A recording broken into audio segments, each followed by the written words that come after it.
Слава Отцу і Сину, і Святому Духу, і нині, і присно, і во веки веков.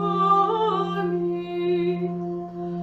Возбраной воеводе победительная, яко избавшись от злых, благодарственная, восписуем Ти, раби Твои, Богородице, но яко имущая державу непобедимую, от всяких нас